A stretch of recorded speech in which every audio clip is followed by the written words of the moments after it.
Hello, welcome to Phantom Homicide, and today we are undertaking a deep dive into the chilling intersection of digital platforms and extreme violence. Yeah, it's a really heavy topic today. We're looking at a stack of sources, articles, legal testimony, psychological Right, profiles. and they all seem to orbit this one, just devastating central event. Exactly. Our focus isn't just on the awful act itself, though. It's more about the profound failure, really, of the systems that should have contained it. Systems meaning the online world, the platform. Yes, how the very architecture of the internet can, facilitate these real-world atrocities, how tragedy gets turned into, well, content. Content that goes viral. Yeah. And then there's the legal side. Right. That layer of legal immunity that often shields the big tech companies, the very ones who maybe inadvertently or maybe not enable the spread of all that suffering. So this deep dive is really about peeling back the layers of that digital darkness. It's about accountability, isn't it? Absolutely. And to really understand it, we have to start with the person at the heart of this storm. Bianca Devins, a 17-year-old from Utica, New York. Her life, like so many young people now, was lived so intensely online as well as off. She was, by all accounts, a complex and incredibly smart young woman. The sources really emphasize how self-aware she was. She was actively seeking treatment for her mental health struggles. Which started quite young, apparently. Yeah, she saw a therapist from age 9 for separation anxiety.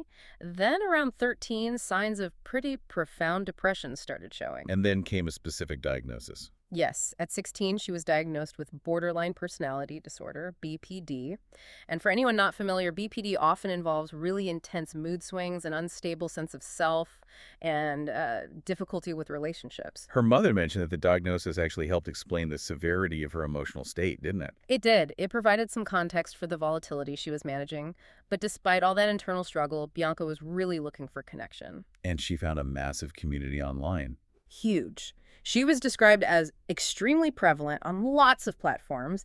She adopted that whole e-girl aesthetic, kind of edgy, dark, sometimes provocative online persona. But that online world, Huh? it led her into some pretty toxic spaces. Definitely. You mentioned 4chan earlier. Well, what do the sources say about why that specific platform is so dangerous? Well, it's not just anonymous chat. It's often described as an incubator for, frankly, the worst kinds of misogyny. The sources call it an incredibly misogynistic space. Where hate speech and attacks just flourish under that anonymity. Exactly. Doxing, psychological attacks, Right. it's all there. Bianca was active there, and that online persona, the e-girl thing, meant she attracted what are called orbiters. Warbears. That term sounds almost harmless, but the context seems darker. It is. It's kind of a term of art in those online spaces. It refers to male followers often feeling, insecure or entitled who follow attractive girls online, sometimes obsessively. But they never really connect. Okay. They just orbit. Right. They feel close, maybe, but they're kept at a distance. Bianca was apparently quite patient with these followers, maybe hoping for some real empathy, but that was exploited. And one specific orbiter was Brandon Clark, 21 years old. Yes, they met on Instagram, May 2019. He was a Lyft driver. And initially, according to Bianca's mother, he seemed, well, pretty harmless. How did she describe him? A goofy, nerdy boy next door. No obvious red flags, apparently. The relationship was brief, and this is important. Bianca was very clear about boundaries. She wasn't looking for commitment. No, she told him explicitly she wasn't interested in a committed, monogamous relationship. And Clark, at least on the surface, seemed okay with that. Okay, so that sets the stage for July 2019. They went to a concert in New York City, along with another male friend. Right. And it's on the drive back to Utica where things take a terrifying turn. The mood must have shifted dramatically. But it wasn't spontaneous, was it? The sources suggest premeditation. Oh, absolutely. Clark chose to broadcast the darkness before anything happened. As they were driving on the New York State Thruway, just before dawn, he took this ominous photo of the road. And posted it online. Yes, with the caption, "Here comes hell, it's redemption," right? Chilling. Like a declaration of intent, almost. Exactly. And the soundtrack playing in the car, also disturbing. What was it? Sources say the song Test Drive by Joji was playing on repeat via Bluetooth. And that song's theme is explicitly about an unbalanced relationship, one person way more invested, more obsessed than the other. Setting the psychological stage, establishing that obsessive mindset. Precisely. And this is where we see it wasn't just obsession, but cold planning. The investigation later uncovered just how calculated this was. This wasn't a crime of passion then. Not at all. Meticulously planned. How far back? 2 full days before the murder. 2 days, what was he doing? Preparing. Forensic analysis of his phone found he'd used the Notes app to type out a sinister checklist. A checklist? Seriously? Yes. Not just vague thoughts, a literal to-do list. Everything he needed to carry out the murder and, crucially, to stage the crime scene afterward. Staging a scene.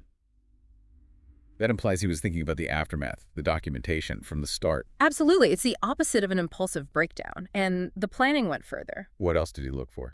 The day before the murder, he was searching online for specific violent methods, things like how to choke someone out. Oh, God. And how do you hit the carotid artery to kill someone?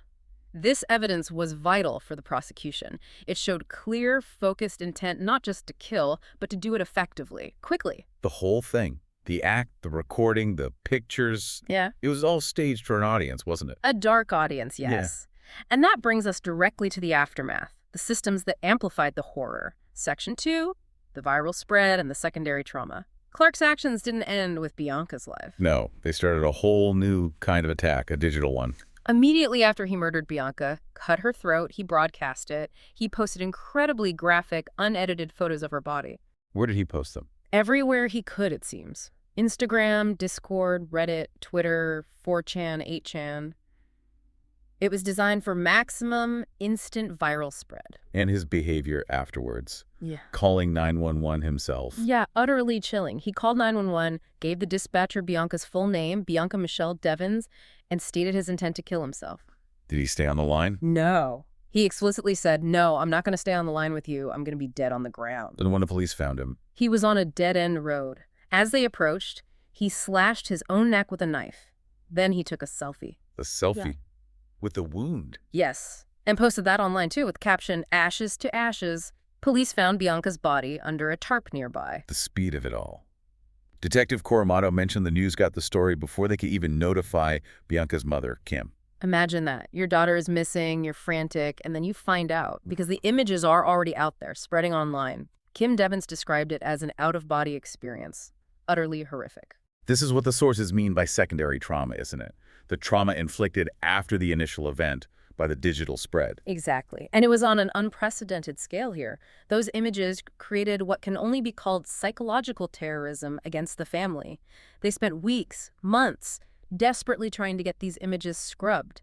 And for users who just stumbled upon them scrolling their feeds. Many, especially young people, describe the images as being seared into memory, an inescapable traumatic exposure. And it didn't stop with the initial posts, the trolling afterwards. Yeah. It sounds like it was targeted and vicious. Oh, absolutely weaponized. Trolls went way beyond just sharing. They actively tried to inflict more pain on the family. Wow. What did they do? Sending the graphic images directly to family members, sometimes using things like AirDrop to force the images onto Kim Devins' phone when she was out in public. That's monstrous. Creating fake accounts, impersonating Bianca to mock her death, flooding her original Instagram page with vile comments saying she deserved it for rejecting Clark. It was relentless. Which forces us to look at the platforms. Why couldn't they stop this? The failure of moderation seems so stark here. It really exposed significant inadequacies across the board. Take Instagram, owned by Meta. Their algorithms just couldn't keep up. Why not? Don't they have image recognition? They do, but users immediately started manipulating the images. Slight crops, filters, changing the color balance. Tiny alterations specifically designed to evade the automated detection. So the reposts kept getting through. Constantly. Meta later claimed they enhanced their algorithms, but the sheer scale and the deliberate evasion tactics make it an ongoing challenge. And Discord presented its own unique problem. Yeah, because Discord is built around these private, user-moderated servers. Once content like that gets into those spaces, centralized moderation is incredibly difficult, almost impossible. And Discord already had a reputation. A documented one, yes. For hosting servers dedicated to all sorts of harmful, often illegal, content CSAM, doxing, hate groups, rape culture. The platforms either lacked the tech or perhaps the will to really tackle the speed and volume. And the trauma didn't just fade away after the initial viral wave, did it? No, tragically. For months, even years afterward, if you search Bianca Devins' name on Google or other search engines, The graphic images would come up. often as top results, it meant the family could never escape. The internet itself felt contaminated with the visual evidence of their daughter's murder and their ongoing pain. This level of toxicity, this celebration of violence almost, feels connected to something deeper online. Which brings us to Section 3, the criminology, the extremism, and the legal shields. Right. Behavioral scientists pretty quickly linked the online attacks after the murder, the trolling of the family, to the incel community. Incel, involuntary celibate. Can you break down what that profile looks like? Typically, it describes men, often 21 or older, who haven't had sexual activity for 6 months or more, but crucially, they don't see it as bad luck, they see themselves as victims. Victims of... Victims of women, of society, of feminism. It's characterized by deep, profound misogyny, a sense of entitlement, and often the glorification of violence against women they deem unobtainable or rejecting women they label Stacy's. And Bianca, being attractive, young, and asserting her right to not be exclusive with Clark, she fit their Stacy narrative perfectly. Exactly. Now, it's important to note, Brandon Clark didn't explicitly identify as an incel himself, but his actions, the planning, the violence against a woman who rejected him, the broadcasting of it, were absolutely celebrated within that community. They saw him as a hero. Yes, someone who struck back against the perceived injustice they feel. And this ideology isn't just fringe talk, it's incredibly dangerous. It's been linked to over a dozen mass killings in North America. How many deaths? Over 50 deaths attributed to attacks motivated by incel ideology. It's now recognized formally as a domestic terrorist threat. That's the horrifying social backdrop. But how can this stuff flourish online? We have to talk about the legal framework, specifically Section 230. Ah, yes. Section 230 of the Communications Decency Act. This is the bedrock legal shield for tech platforms. It basically grants interactive computer services broad immunity from civil lawsuits over content posted by their users. We're drawing here on testimony from Carrie Goldberg, a lawyer who represents families hurt by these platforms. Yes, her testimony is crucial. She argues passionately that courts need to be the great equalizer, that no corporation, no matter how big or powerful, should be too important to face victims, to go through discovery, and to pay for harms they could have foreseen. But platforms have strong defenses. What are the main ones they use? It's primarily Section 230 immunity itself. They couple that with the claim that they lacked specific or actual knowledge of the particular harm. Meaning, we might know our platform is generally risky, but we didn't know about this specific terrible thing until it was too late. Exactly. And when you combine Section 230 with that high bar of actual knowledge, it creates an almost impenetrable wall for victims trying to seek justice. Let's look at some cases that illustrate just how damaging this shield is. The John Doe v. Grinder case sounds particularly horrific. It is. It involved a 15-year-old boy with profound autism. He was targeted through Grinder's marketing on other platforms like TikTok and Instagram. Marketing that effectively matched him with adult men? Yes. And the result was he was raped 4 days in a row by 4 different men met through the app. Grinder's response in court: they argued they had no duty to restrict children's access. Despite evidence of widespread misuse. Overwhelming evidence, more than 100 criminal cases tied to the app. Media reports, studies showing half of sexually active gay teens had their first encounter via Grindr. Didn't matter. And the court sided with Grinder. The Ninth Circuit did. They affirmed immunity under Section 230. They said the plaintiff failed to show Grinder had actual knowledge of that specific instance of trafficking involving him. General knowledge that your platform is a hotspot for predators wasn't enough. Wow. That sets a chilling precedent. General awareness of danger doesn't create liability. What about Matthew Herrick v. Grinder? That was extreme stalking. Herrick's case highlights the product design issue. His ex created over 1,400 fake profiles using Grinder's geolocation features. Sending strangers to his home and work. Yes, expecting aggressive sex. Over 10 months, Herrick filed complaint after complaint, over 50 of them, and only got automated replies. And when he sued. The Second Circuit threw out his product liability claim. They said the harm came from the user's content, the fake profiles, so Section 230 immunity applied, even though the product's features enabled the stalking. This interpretation seems incredibly broad. Didn't Justice Thomas comment on this later? He did. He lamented that lower courts had basically eviscerated the narrow shield Congress likely intended, turning it into near-blanket immunity. It lets platforms off the hook for predictable harms caused by how their products are designed and function. Then there's Omegle, the site that literally encouraged you to talk to strangers. Yeah, a recipe for disaster. This case involved an 11-year-old girl sexually exploited by someone she met on Omegle. The predator then threatened the family, even knew their town and ISP. And the lawsuit. Dismissed immediately. Section 230 again. But there was a silver lining, wasn't there? Hidden within the legal fight. Yes. Even though the victim's case was dismissed, the litigation process forced some discovery. And that discovery unearthed a mountain of evidence, over 60,000 pieces, showing child abuse facilitated by the platform. And that evidence led to. It was so damning, it ultimately forced Omegle to shut down completely, permanently. So discovery itself, the act of forcing transparency, can be incredibly powerful, even if the lawsuit fails financially. That's a crucial point. Transparency as a weapon. But the problem isn't limited to dating or anonymous chat apps. Look at the BandLab case. Right, BandLab is a music platform. You wouldn't immediately think grooming risk. But a 12-year-old girl, even with parental controls on her school device, was groomed for a year by a 40-year-old man on BandLab. How? Did the platform lack safeguards? Apparently, it lacked effective age restrictions and adequate monitoring for CSAM child sexual abuse material. The grooming went on for a year, unchecked. And the outcome? The perpetrator eventually abducted her, crossed the border with her hidden in his car trunk. It shows the danger can exist on almost any platform that allows direct messaging without robust safety systems. Okay, so Section 230 is clearly a huge problem, but replacing it isn't simple. Some proposed legislation, like the SDOP CSAM ACT, wants to use an actual knowledge standard. Why is that potentially just as bad for victims? Because actual knowledge is a standard borrowed from criminal law. It requires proving the platform was specifically aware of the individual instance of abuse or trafficking. Which sounds almost impossible to prove for an individual victim. It basically creates the actual knowledge trap. It gives platforms a massive incentive to avoid knowing specifics, to turn a blind eye, build systems that deliberately prevent them from seeing the details. And it leads back to that discovery problem, right? The catch-22. Exactly. Victims need the platform's internal data emails, reports, moderation logs to prove actual knowledge. That requires discovery. But the courts often dismiss the cases before discovery even starts, saying the victim hasn't pleaded enough specific facts yet. So you need the evidence to file the suit properly, but you can't get the evidence until you file the suit. It's an impossible loop. Platforms win by default because victims can't get past that initial pleading stage. We saw this in Doe v. Twitter. What happened there? Victims presented what was described as a mountain of evidence, showing Twitter knew about widespread abuse.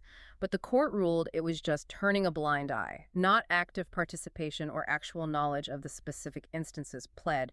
Ignorance was rewarded. So what's the alternative standard advocates like Goldberg propose? They argued the civil standard should be negligence. Did the platform act reasonably to prevent foreseeable harm, or at the very least recklessness?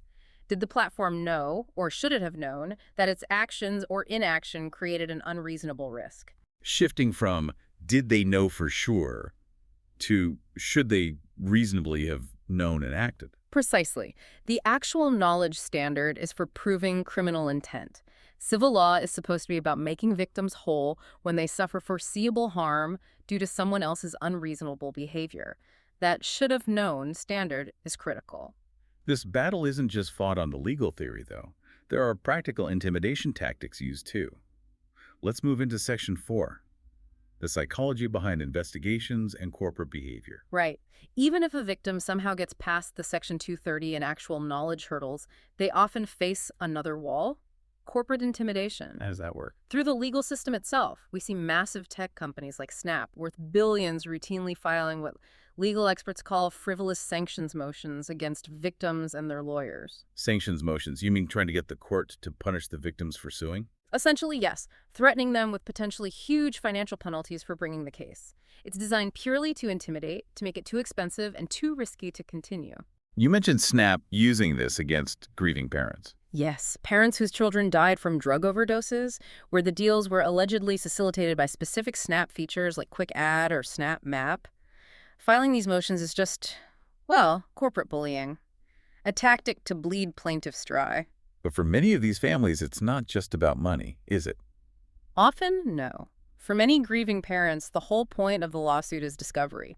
They want answers. They want transparency. They want to see the internal documents about how the product was designed, what the company knew about the risks, to make sure it never happens again. And that transparency is what platforms fear most. Arguably, yes, more than a monetary payout sometimes. Because discovery forces them to open their black box, reveal how things really work internally.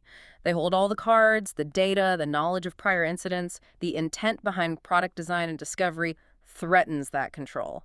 Okay, let's shift focus now to the psychology of the offender, like Brandon Clark. Forensic psychology stresses moving beyond simple labels. Absolutely. You can't just say someone has an anger problem or a drink problem and leave it there. You need what's called multifactorial thinking, a detailed, holistic view. And the key tool for that is functional analysis. Yes.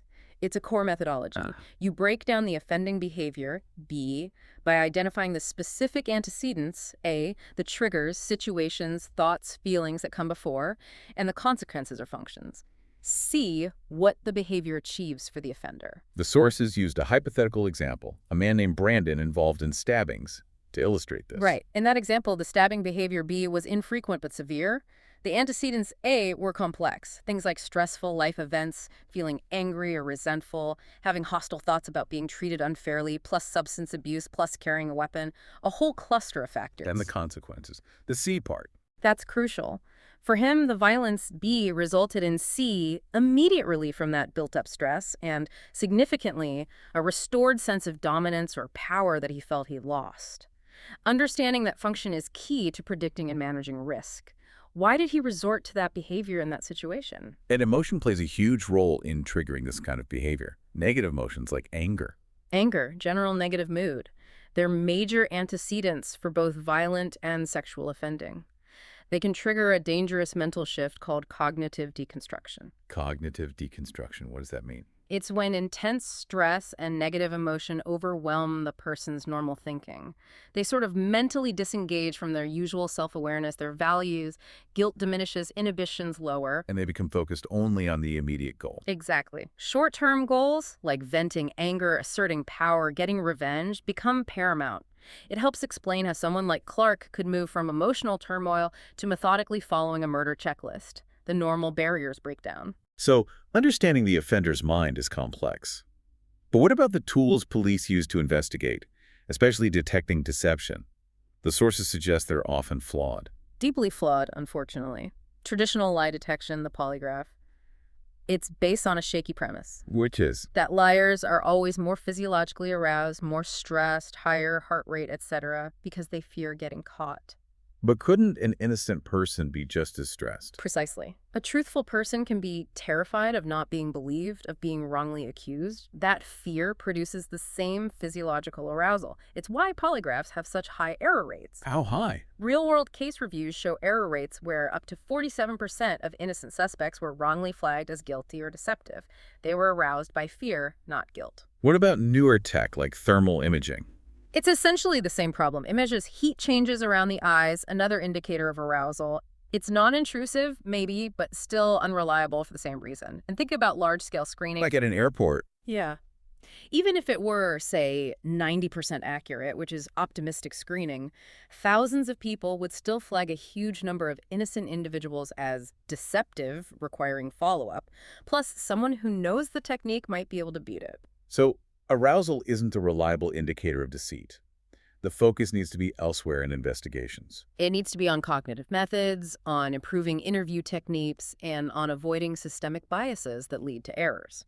Which brings us to investigative best practices. Psychology has heavily influenced police procedures to try and prevent wrongful convictions, like the Thomas Safano case you mentioned earlier. Yes, Safano's case was a tragedy driven partly by bad eyewitness procedures. A key goal is preventing tunnel vision. Where investigators lock onto one suspect too early, ignoring other evidence. Exactly. For instance, facial composites. Research shows they should only be used as an investigative tool, maybe to generate leads, find potential suspects. They should never be presented in court as strong evidence of guilt. Because relying heavily on a composite early on can create that tunnel vision, police start looking for people who match the drawing, rather than keeping an open mind. And lineups. There are specific procedures needed there, too. Critical procedures. The lineup must be double blind. Meaning the officer conducting it doesn't know who the actual suspect is. Correct.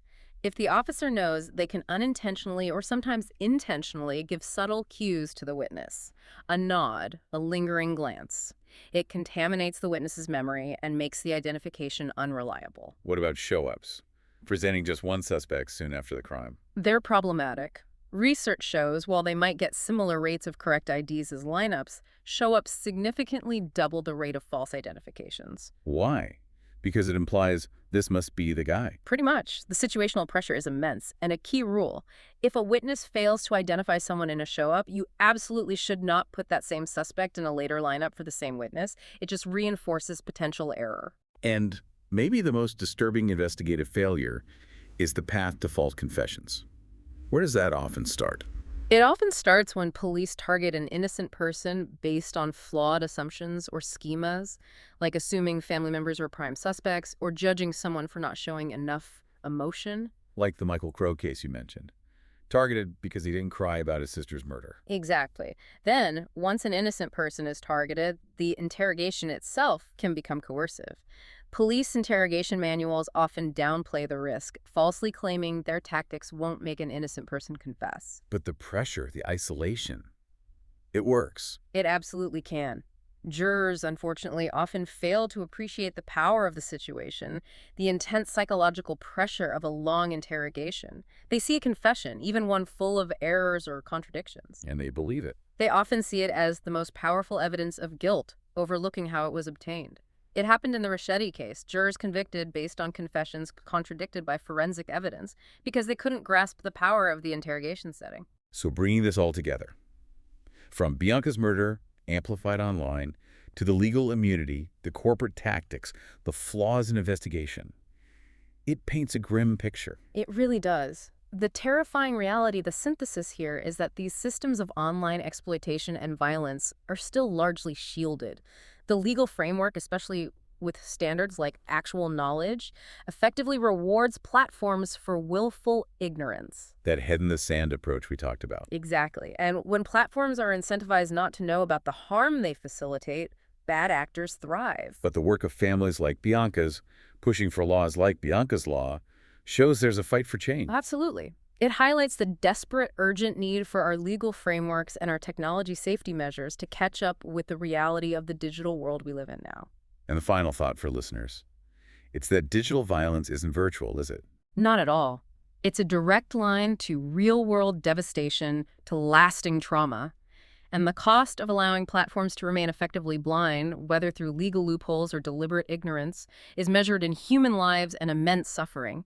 The agony itself becomes just more content in the machine. Okay, so we hope you liked our today's discussion. For more such discussions, subscribe to our channel, Phantom Homicide.